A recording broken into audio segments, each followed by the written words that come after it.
কিতা খবর বালা নেই ভাই ও বোনেরা, বিজ্ঞান বইতে পড়েছিলাম পদার্থের তিনটি অবস্থা, কঠিন, তরল আর বায়বীয়। ঠিক তেমনি রাস্তাঘাটেরও তিনটি জাত রয়েছে, পাকা, কাঁচা আর ইটের সোলিং। কিন্তু আজকে আমরা দেওয়াড়া থানার আসিমতলায় দাঁড়িয়ে যে জিনিসের উপর পা দিয়ে আছি, এটা আসলে কোনো জাতের রাস্তা না, তা নাসা বিজ্ঞানীদের গবেষণার বিষয়। সকাল সকাল খেলা দেখতে বের হয়েছিলাম, কিন্তু রাস্তার এই হালচাল দেখে মনে হয় আমি মঙ্গল গ্রহে চলে আইছি।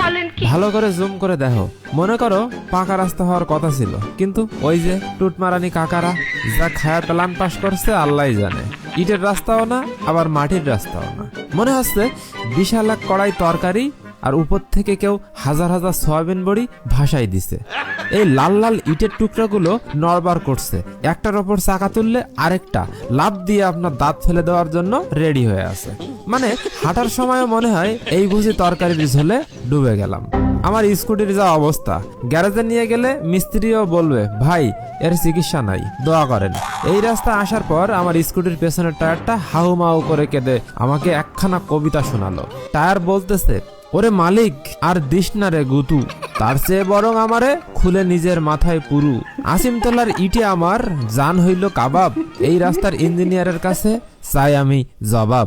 টায়ারের এই কান্না শুনে আমি আর এগোবো কি, নিজেই দাঁড়িয়ে গেলাম। তবে ভাই, এই রাস্তার প্রতি এলাকাবাসীর ভালোবাসা অকৃত্রিম, দেখলে চোখে জল চলে আসে। ভালোবাসা এতই গভীর যে দু একজনের বাড়ি তো রাস্তার উপরেই চলে আসে। মানে বারান্দায় বসে তারা গাড়ির হর্ন আর ধুলোবালি দিয়ে নাস্তা করে। আর রাস্তার দুই পাশটা খেয়াল করেছেন, আহ কি তার সৌন্দর্য! বাণিজ্যিক ভাবে গোবরের শিক কাবাব এমন সারিবদ্ধভাবে সাজায় রেখেছে, দূর থেকে দেখলে মনে হয় 5 স্টার হোটেলের বুফে। মনটা চায় ভারত থেকে ফুটবলারদের দাওয়াত দিয়ে নিয়ে আসি, ওরা এসে এই অর্গানিক শিক কাবাবে কামড় দিক আর রিভিউ দিক। সাথে বোনাস হিসেবে ধুলোবালি আর প্লাস্টিকের ময়লা সালাদ তো ফ্রিতেই রাস্তার ধারে পাচ্ছে। তবে ভাই সাবধান, এই রাস্তা কিন্তু জীবন্ত এবং খুব ইগোস্টিক। এ খুব সচেতন রাস্তা। আপনি যদি একটু অসচেতন হয়ে বা স্টাইল মেরে গাড়ি চালান, এই রাস্তা আপনাকে 100% গ্যারান্টি সহকারে ফেলে দেবে। মানে কোনো মাপ নেই এখানে। ব্যালেন্স রাখা আর সার্কাসের দড়ির ওপর হাঁটা সেম কথা। রাস্তা আপনাকে প্রতি কদমে মনে করিয়ে দেবে, বাড়া মাস্তানি করো আমার লাগে, আমি আসিমতলার লিজেন্ড।